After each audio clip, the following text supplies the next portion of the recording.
لله. سلام على.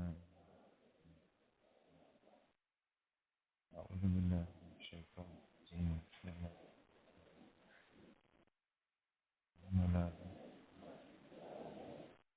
بالله. سبحان ربي. سلام على المرسلين. اللهم صل على سيدنا محمد وعلى آل سيدنا محمد وبارك وسلم. اللهم صل على سيدنا محمد وعلى آل سيدنا محمد وبارك وسلم. اللهم صل على سيدنا محمد وعلى آل سيدنا محمد وبارك وسلم.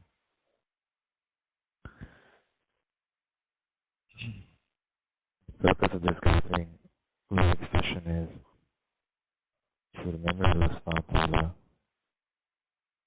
and inshallah we'll have a short talk, about 20, 25, 30 minutes, and then inshallah after that we'll have silent individual zikr called muraqabah. We just came back from Umrah recently, and we thought that we should also, for those of you who are not able to make it, not able to have live company, it's important that we still keep connected and we can develop this relationship even if we're not able to remain in company with each other.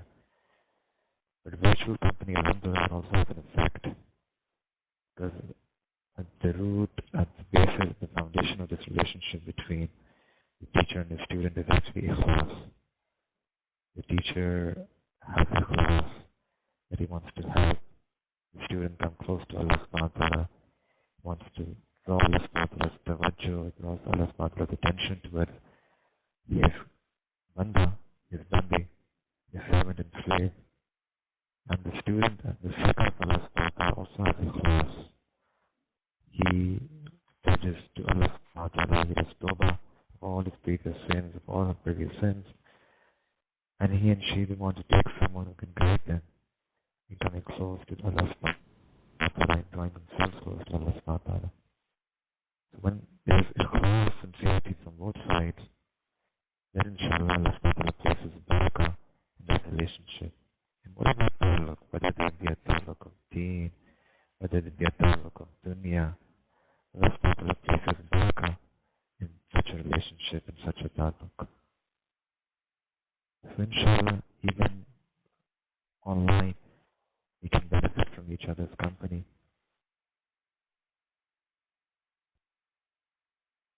So, okay, I think there's some problem with the audio. I'm just trying to fix this.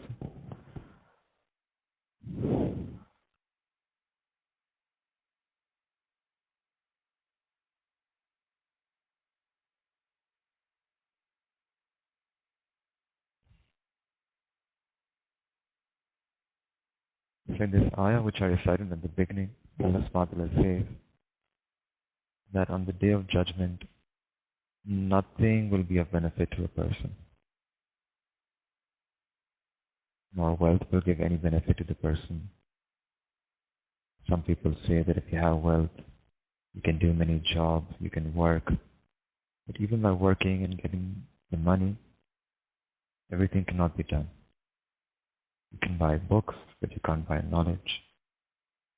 You can buy a soft bed, but you can't buy sound sleep. You can buy medicine, but you can't buy health. You can buy glasses, but you can't get good eyesight. So even money and the wealth which we have, Allah subhanahu wa ta'ala says, يَوْمَ لَا يَنْفَعُ مَالٌ, the mal will not be of no benefit to that person. And likewise, وَلَا بَنُونَ, some people think that we have 3 kids, we have 2 sons, we have 3 sons, and they're well established, and the father feels that I have a lot of support, a lot of strength. If I have any problem, I'll ask my son to help me to solve the problem. He'll find a way out for me. But Allah subhanahu wa ta'ala makes it very, very clear that on the day of judgment, even the children wouldn't be of benefit to that person. What will be beneficial on the day of judgment is that person who came to Allah subhanahu wa ta'ala with a clean heart, with a qalbun salim, a pure, pristine, clean heart. A heart which has no effect of the love of any creation. A heart which is sinless, which is free of any and every effect of any sin. And that is why this ayah is very important. And especially for those of us who want to come close to Allah subhanahu wa ta'ala, we started this journey on the path of coming close to Allah subhanahu wa ta'ala, this is the main ayah. And this should be our intention. That, Ya Allah, I want to become a person who can get this qalbun salim, this clean heart. And it's actually it's for us. It's each one of us is duty bound to achieve this clean heart. This is the objective, this is the goal of our life. That when we are presented to Allah subhanahu wa ta'ala, we should be presented with such a pure heart. This heart is also, it's the ruh of our body. It's the ruh, it's the soul, it's the spirit of our body. And this is mentioned in another hadith from Barakah, that the body of every human being, there is an organ. And if that organ becomes bad, the whole body becomes bad. And if this organ becomes good, the whole body is good. And know that this organ is the heart. So this actually tells us that we have to take care of our heart. We have to work on it. Another place, another hadith, Sayyidina Rasulullah mentioned that when a person sins, there's a black spot, black dot which accumulates in that person's heart. He makes true tawbah, the dot gets wiped away. But if he doesn't do tawbah and he sins again and again and again, then these dots pile up, one or the other. So much so that the heart becomes completely blackened and there's a rust and a layer on that person's heart. So the whole maqsad of this tasawwuf, tazkiyah, is that to make a person such that he can get this qalbun salim. Many people have this question, what's the maqsad? Why is it? Is tasawwuf nafil? Is it voluntary? Do I need to do it? Well, the tasawwuf itself, the tazkiyah, right, the purification of a person's heart, this is something which is farz. To purify a person's heart is something which is farz. Absolutely mandatory that a person creates and builds a heart which is sinless, right? Sin-free heart. And tazkiyah is actually one way the person can achieve this heart. Actually, one way a person can get this qalbun salim. That shows how important this is. Let me give you an example. That you go to a market and want to have an apple, right? And if the apple is rotten, we'll never buy it. Even if the apple is for free, even if it says just give me $1 and get that apple, we won't buy it. Why should I take it? So we should think about this, that if we're not ready to buy a rotten apple in exchange of $1, or even if it's for free, then how will Allah subhanahu wa ta'ala accept our rotten amal? How will Allah subhanahu wa ta'ala accept our rotten heart in exchange of His pure Jannah? That's the requirement. We should clean this heart. That's the criterion of success. Sometimes we give another example. If a person comes to you and he has a glass, and the glass is filthy, and he wants you to put milk in the glass. So you'll not be prepared to put milk in that dirty glass. Why? Because we'll say first go clean that glass, and then we'll pour that milk in that glass. So just like that, Allah subhanahu wa ta'ala also wants us to purify our heart. So that then once we have a pure heart, then Allah subhanahu wa ta'ala places His nur, His muhabba, His qurb into our heart. His anwarat, His tajalliyat, His blessings and bounty into our heart.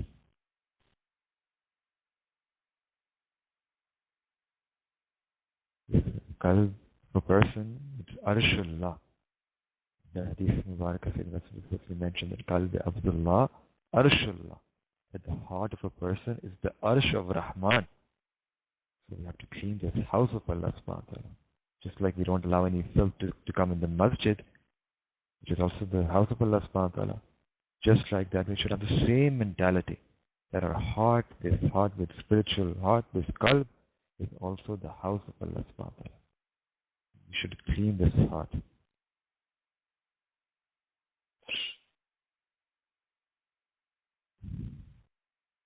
So the maqsad of tasawwuf is to get this qalbun salim. And sometimes we talk about how to fill our heart with the nur of muhabba of Allah subhanahu wa ta'ala. Many times we have seen that a person does, and this we can do with any and every good deed which we do. Zikr which we do, muraqabah which we do, our istighfar, our salawat, recitation of Quran, all these ma'mulat which we prescribe to a student, all of these have an effect that they fill a person's heart with the nur of love of Allah subhanahu wa ta'ala, with the nur of qurb of Allah subhanahu wa ta'ala. He feels anwarat in his heart. But then there are certain things, sometimes a person is not able to store these anwarat, these kayfiyat, which is dispelled away. That is what something that we give this example, that just imagine that you have a room, and if you keep the windows open of that room, then outside, if there's a storm outside, there's a dust storm outside, then gradually and very slowly the dust will start coming in. That is exactly what happens with us. We fill our heart with the nur of Allah subhanahu wa ta'ala, but then there we have these windows into our heart. And these windows into our heart, they take that nur away. And they fill our heart with filth once again. So today, inshallah, in the next few minutes, we'll just mention a few windows to our heart, which we should be aware of. Like the woman, when she steps in the house, she sees dust. The first thing which she does is that she goes and shuts the door and the windows. She prevents dust and dirt from coming in. Similarly, there are doors to our heart which our Mashaykh have mentioned, through which the dust and dirt comes into our heart. So if we can learn what these doors are, and if we can learn to keep a tight control of those openings, then inshallah al-aziz, then inshallah we can fix our heart. We can, whatever nur which we get through our ibadah, we can store that nur in our heart. So there'll be 4 doors of our heart. And the number 1 door is our eyes. Number 1 door is our eyes. Whatever we see with our eyes, it has an effect on our heart. Very simple. If we see something good, something which is like the Kaaba, Khane Kaaba, that has a good effect on our heart. If you look at Quran with the gaze of muhabba, that this is the kalam of Allah subhanahu wa ta'ala, this is the speech of Allah subhanahu wa ta'ala, just that gaze, not even reading or reciting, that's another step. But even gazing at the book of Allah subhanahu wa ta'ala, Quran Kareem, with muhabba, that also fills the heart with nur. Just like that, gazing at the face of a wali of Allah subhanahu wa ta'ala, friends of Allah subhanahu wa ta'ala, that also opens the heart, opens the knots of a person's heart. Looking at the face of person's parents, right? Parents. It comes in a hadith about that person gets the reward of an umrah and a makbul hajj. If he looks at his parents with a gaze of muhabba, gaze of love. Incredible blessing. On the other hand, if a person misuses his gaze, misuses his eyes, and looks at a person who is ghair mehram, looks at a person who is unlawful to look at, impermissible to look at, either whether it be live looking at that person, or whether it be virtual looking and going at websites, or whether it be just pictures, digital pictures, pixels, all of that fills our heart with darkness. There's zulmat aa jati hai dil mein. There's a zulmat attached to such love. That's the question which all of us need to know, which we need to decide. That how should we use our eyes? Do we have control? As soon as we leave the masjid, we see that we don't have any control on our eyes. We start looking here and there. And that's the way, that's how we get pollution in our heart. So worried we are in this time and day, in this day and age of pollution control, that we have ministries of pollution control. We have separate departments of pollution control.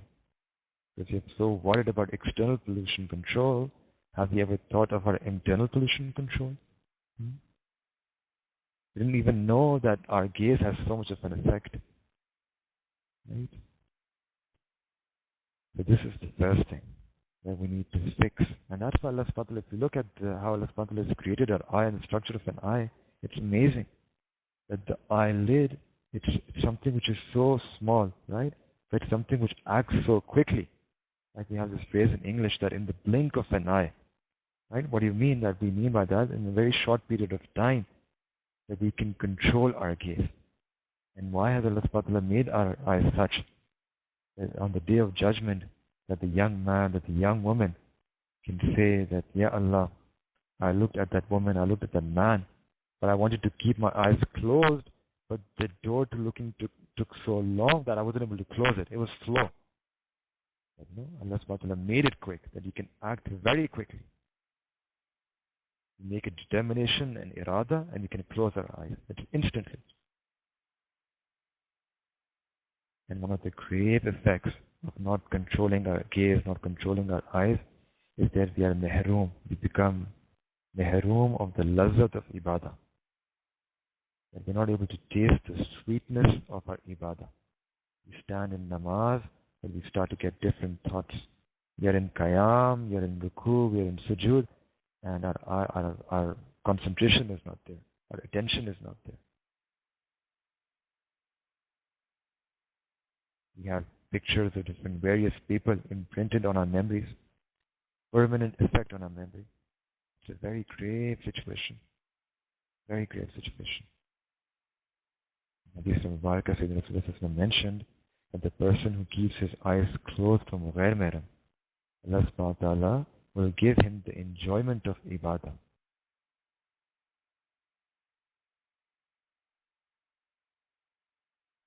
We should fix, this is the first thing we should be conscious and aware about.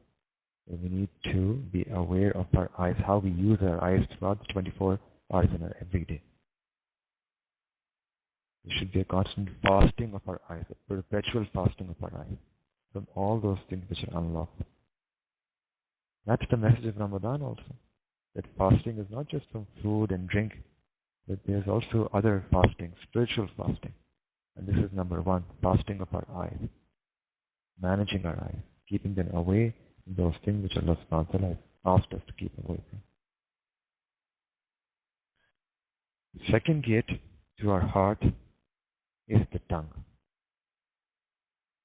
Whatever we speak has an effect on the heart. Once again, if you say good things, you get the new light in our heart. If we discuss bad things, then we have a bad effect in our heart. And once again, if you look at our own situation and look how we are using our tongues these days, just utter a few words and so easily break the heart of other people. We are rude to our parents, we are rude to our siblings, we are rude to our spouses, we are rude to our friends, we are rude to our companions, we are rude to other human beings, we are rude to non-Muslims. We don't respect them. We break their hearts. And this breaking the heart of other people, it's a very big sin. Sometimes we undervalue this sin. And in the eyes of Allah subhanahu wa ta'ala, it's a very big sin to use our words to break someone else's heart. The Arab poets and Arab scholars used to mention that the tongue, it's the smallest organ. It is very small in size. Right? It's not the smallest, but it's very small in size. But the sins committed by this organ is very big. Very big. Even the wounds made by a sword heal. But the wounds made by a person's tongue can never be healed. So we should have a habit. We should build this habit. We should be, first of all, conscious of what we are speaking. And then we should always speak according to the Sharia and nothing against the Sharia.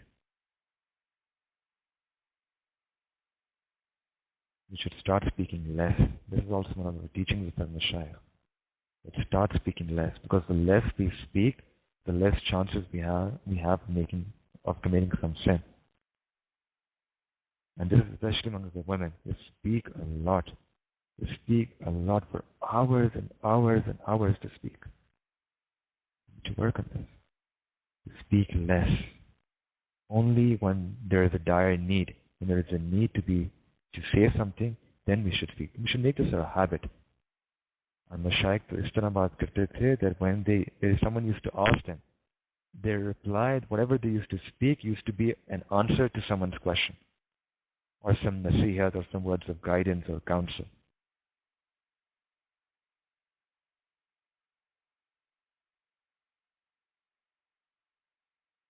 One sheikh used to speak so less that at the end of the day, when he used to go to sleep, he had a diary. And in that diary, he used to make a note of all those things which he said with his tongue.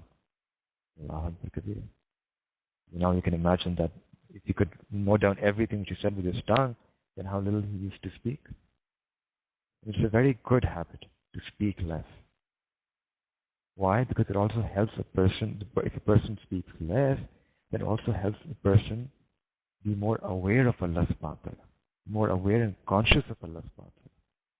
His wuquf qalbi, we call the 24-hour remembrance of Allah subhanahu wa ta'ala, never forgetting Allah subhanahu wa ta'ala, that improves. He's mindful of Allah subhanahu wa ta'ala in his heart all the time.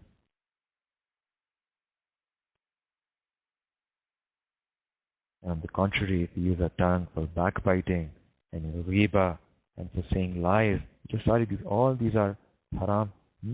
Speaking a lie, jhoot is haram. Speaking riba, that's also haram. And all these are sins of the tongue. Sins of the tongue.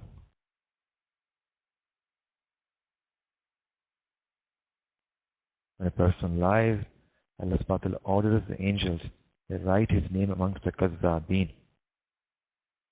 And sometimes we have noticed that a person lies just to enjoy. Even if we want to joke, we should still speak the truth. And that's the teaching, that's the prophetic teaching. That Sayyidina Rasulullah also used to make jokes, but they were 100% true. And still people used to enjoy. And sometimes we also say a lie, we don't even get any lazat, any enjoyment from that. Yet we speak a lie. For example, let me give you an example. That we say that, okay, I'll call you back in a second. Now just the statement that I'll call you back in a second, it's untrue, as we will never be able to call that person back in a second. It takes some, maybe 10 seconds, maybe 30 seconds, maybe 1 minute. So even just to say this, something which is even khilaf-e-waqi, what we call in Arabic, that it's contrary to reality, that also is that's the level we should aim for. Not to say anything with our tongue, which is one, a lie, and not to say anything with our tongue, which also goes against reality, which is khilaf-e-waqi. That's the level we should aim for. To have such a pure use of our tongue.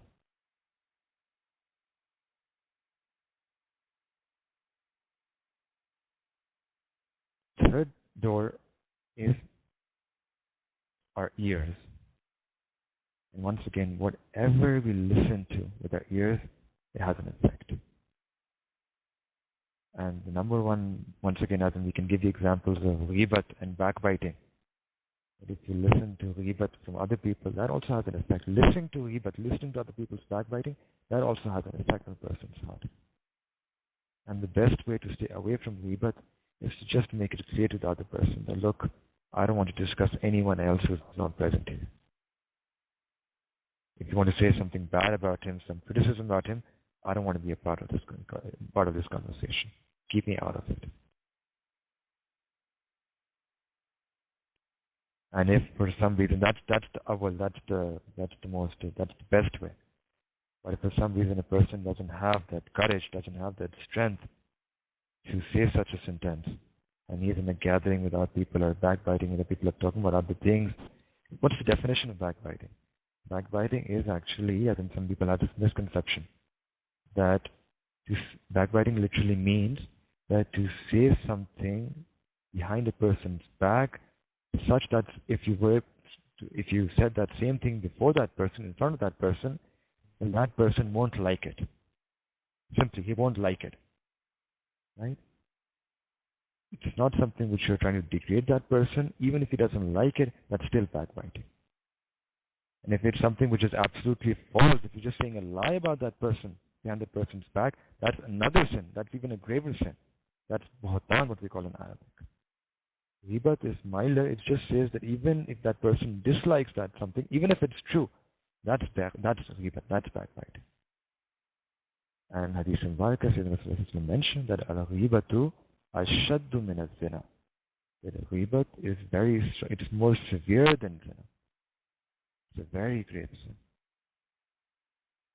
If a person happens to be in such a gathering where he's not able to keep himself away or herself away from such a sin, then our Mashaykh have mentioned that at least what he should do is to say one good thing about that other person.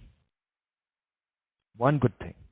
And by saying that one good thing, maybe you can say that, look, I don't know what you're saying, but I know that he's very good with his family. He's very good with his kids. Or maybe he's very good professionally. He gets the work done. He gets the work done on time. Or he's very loving to me. Or he has this XYZ good quality. Even just by saying that one sentence, you register that you are not part of that conversation. And backbiting against it.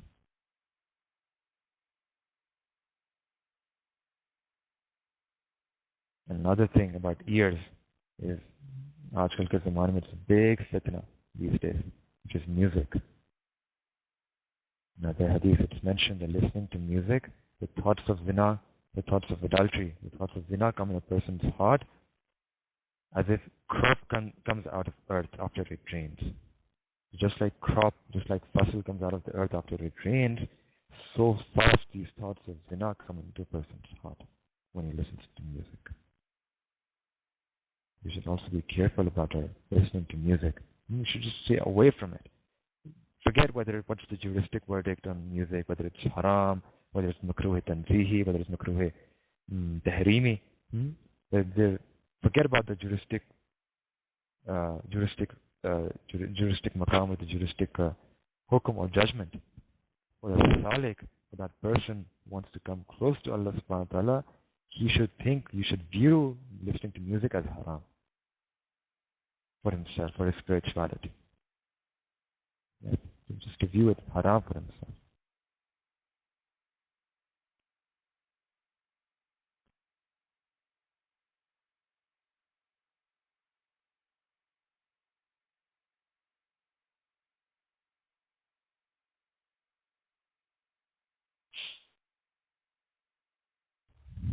And the fourth and final door is our thoughts. And this, in fact, is sometimes the most difficult door to be aware, most difficult door to control. The thoughts which we have in our brain. And they also have an effect. Just like a microprocessor in the computer, you give it anything and it'll process it and something will come out. Similarly, our mind is also like a processor. Whatever thoughts we have in it, it will process it. And it depends on us that whether we have a good thought or a bad thought. Good people with good thoughts, then their processing will also be good and the output will also be good. And if a person has bad thoughts, and then those bad thoughts get processed, and that has a bad effect on our hearts, and has a bad effect on our amal, on the deeds and our actions which we do. So we need to have very tight control on our brain. And this is what the Mashaykh teach us, is wuquf qalbi, that to be constantly vigilant of the state of our heart. Literally, as in that's the definition, that's the literal definition of wuquf qalbi. Wuquf means to pause our attention on our qalb, on our heart. Wuquf qalbi.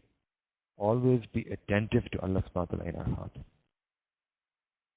To have a perpetual fasting of our mind. Be so attentive to Allah subhanahu wa ta'ala that our hands, our feet are busy in the world, but our heart is remembering Allah subhanahu wa ta'ala in the background. That's wuquf qalbi.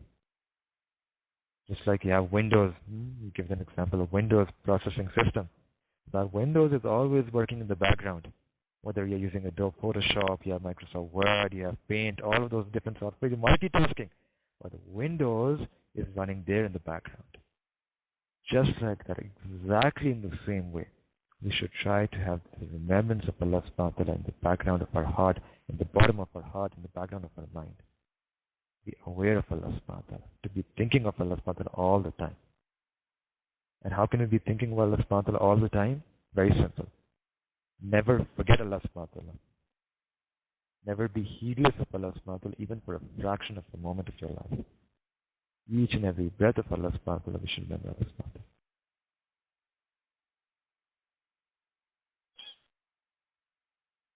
So inshallah, there are ways in which we can do this. We can have this fasting of the mind. One is we should always think that we need to dispel any and every thought of arrogance and pomp which we have in ourselves. Any and every thought of arrogance and pomp. Ki hum ye hain, we are this, I am this, I am this, I am this. This I, we have to just eradicate this, erase this I from our identity. I am nothing. We should always remind and remember that I'm the lowest among all of creation. I'm the lowest among all of creation. And literally, as in that's the way we should think, and that's the exercise which our Mashaykh have told us to do. That if you look at someone who is older than you, then you should imagine that this person is older than me. He has spent so many years in the ibadah of Allah subhanahu wa ta'ala. I don't have that worship, I don't have that ibadah. He's better than me. If you see someone who is younger than you, then you should think that this person has spent less years in sin, less years in ghafla, in heedlessness of Allah subhanahu wa ta'ala. This person is better than me. If you see a person who is a non-Muslim, still you should view him better than yourself. Why? Because you should think this person doesn't have Iman right now, but if Allah subhanahu wa ta'ala was to give him Hidayah, and if this person was to get Iman, then this person will become better than me. I already have this ni'mat of Iman, this blessing of Iman, but I'm wasting it away. He's potentially better than me. Even though actually I have Iman, not in this, actually I'm better right now, but he's potentially better than me because of this potential which we have. And even if you look at Quran, Allahu Akbar, we should even think that animals are better than us. Animals, these examples of horses and dogs, which we gave sometime, it shows us that if you look at the dog, if you throw a shoe at him, he's still loyal. If you don't feed him, he's still loyal. And look at our own loyalty to Allah subhanahu wa ta'ala. A little bit of unch neech in our dunya, our business is not working, some small problem, and we just become ghafil of Allah subhanahu wa ta'ala. Become distant from Allah subhanahu wa ta'ala. We don't start not going to the masjid, irregular in our prayers, irregular in our tilawah, irregular in our zikr. We should always remind ourselves that I'm the lowest among all of creation. That this nafs, is actually the nafs wants to have this emotion of takabbur and arrogance. So you have to control this nafs. You have to do zalalat in nafs. Constantly address your nafs and do it zalalat. Zalalat means to force your nafs that you are nothing. You are no one. I am no one. Everyone is better than me. And the second way to have control over mind, control over thoughts, is that we should dispel all thoughts except for Allah subhanahu wa ta'ala. Just be thinking about Allah subhanahu wa ta'ala all the time. Making constant dua throughout the day that, Ya Allah, I want to think about you all the time. Clean my mind. Grant me this pure mind. Grant me the pure thoughts about you.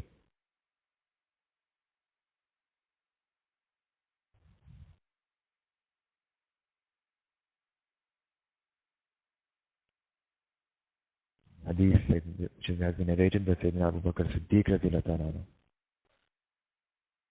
It's mentioned that everything has a cleaner, and know that the cleaner of the heart is the remembrance of Allah subhanahu wa ta'ala. Zikrullah. You have window cleaners, you have wood cleaners, you have rust cleaners. Know that the heart cleaner is Zikrullah. It's just up to us that we have to clean it. So the more and more we remember Allah subhanahu wa ta'ala, more and more light will get into our hearts.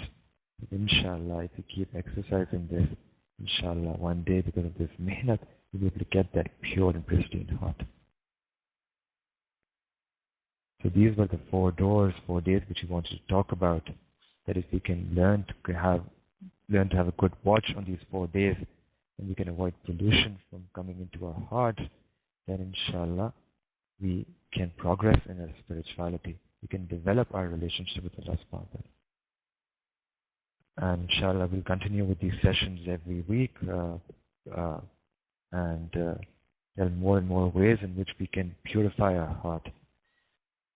So very quickly, one way, and inshallah in the next subsequent sessions we'll elaborate on this even more, is that we should try to be in a state of awareness of Allah subhanahu wa ta'ala all the time.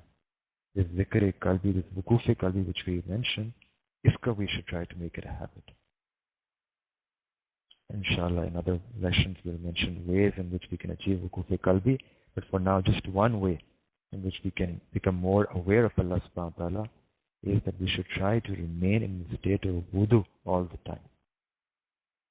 To remain in the state of wudu all the time. Because it's mentioned that when a person is in a state of wudu, then that's the weapon of a believer. He can fight shaitan when he's in a state of wudu.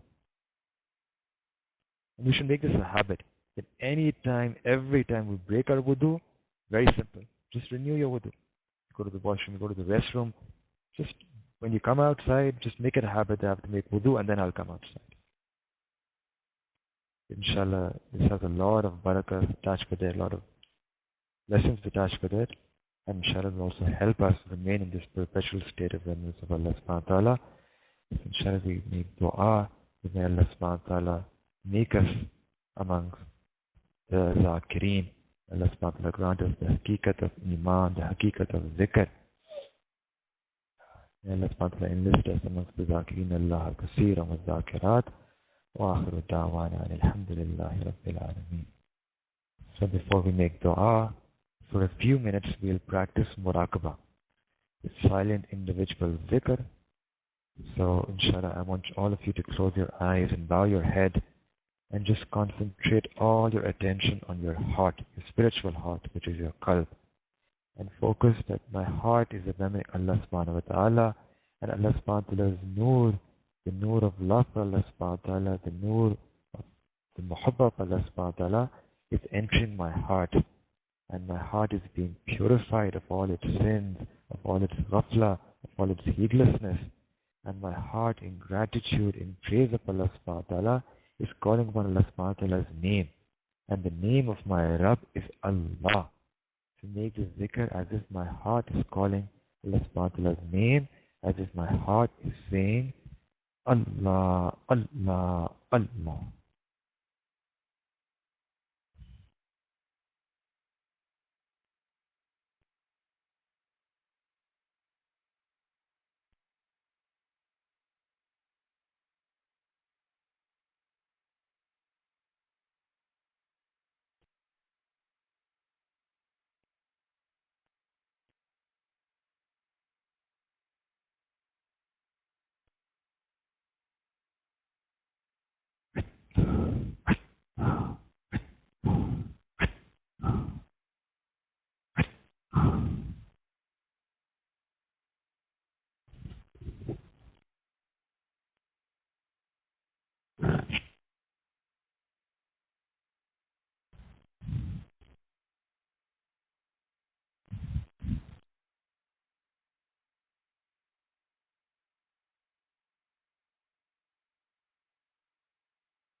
لا إله إلا الله محمد رسول الله من دعاء سبحان ربي الألحام اللهم صل على سيدنا محمد وعلى آل سيدنا محمد وبارك وسلم. ربنا ظلمنا أنفسنا وإن لم تغفر لنا وترحمنا لنكونن من الخاسرين. يا الله يا رب كريم، اللهم إنا نسألك حبك وحب من يحبك. يا رب كريم يا Allah, grant us the hakika of Iman. Ya Rabbi Kareem, grant us the hakika of Sunnah. Ya Rabbi Kareem, grant us the true reality of Dhikr. Ya Rabbi Kareem, make us amongst those amongst the Zakireen.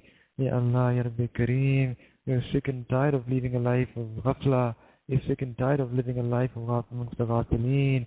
Ya Rabbi Kareem, Ya Allah, take us out from the ranks of Ghafileen. Ya Allah, take us out from that lifestyle which is heedless to you. Take us out from that emotions which are heedless to you. Take us out from those feelings which are empty of you. Ya Allah, Ya Rabbi Kareem. Ya Allah, we come to you with broken hearts. We come to you with hardened hearts.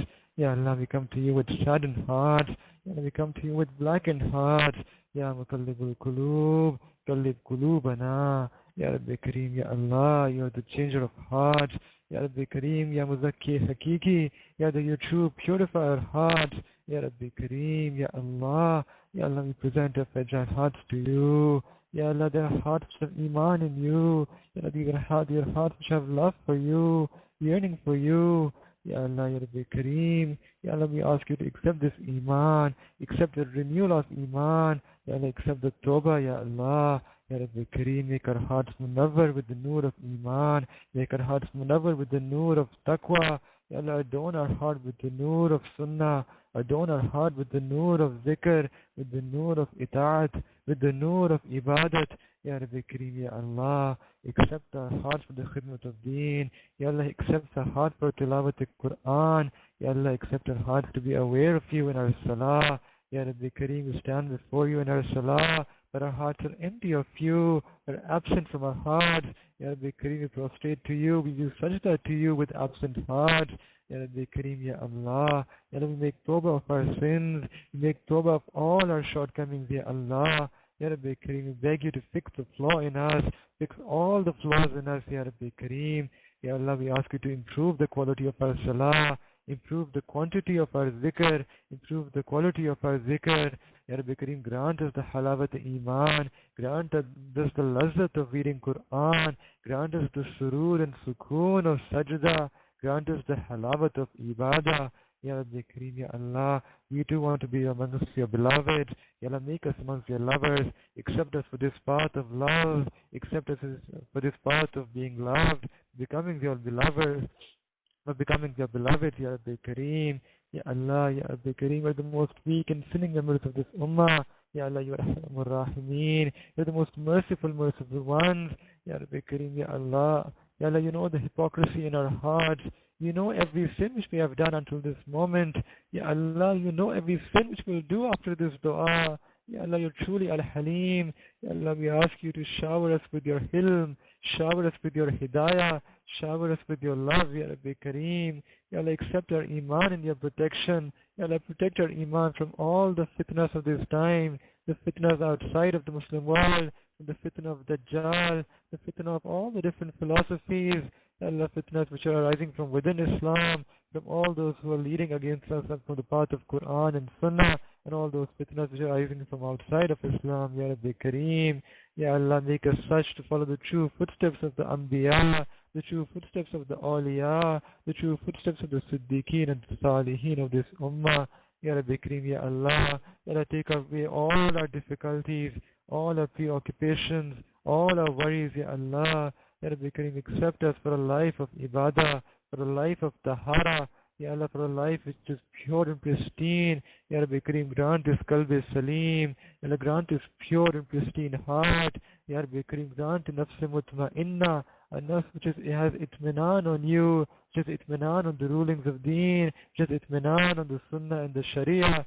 Ya Rabbi Kareem, Ya Allah. Ya Allah, we also want to be amongst those who love the mushaf.